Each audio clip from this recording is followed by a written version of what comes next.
Hello everybody and welcome to a new video. Today you're going to learn how to download music from Spotify. You must know that if you want to download music from Spotify, you must be a premium user. If you're not, please choose a plan and buy it.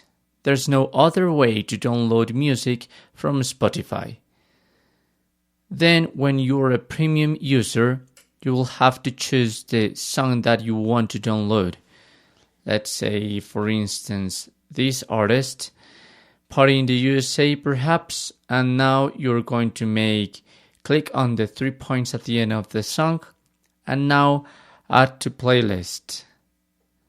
Here by now I'm going to make a new playlist, and I'm going to name it like download, and create.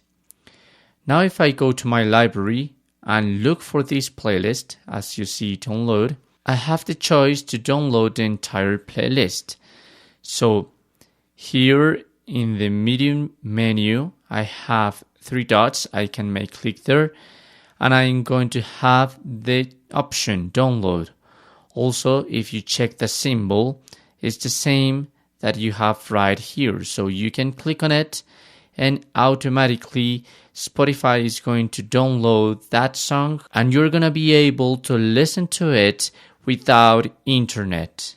And that's it. You can continue looking for new music to download and then to add to your playlist and then click on download to get all the songs.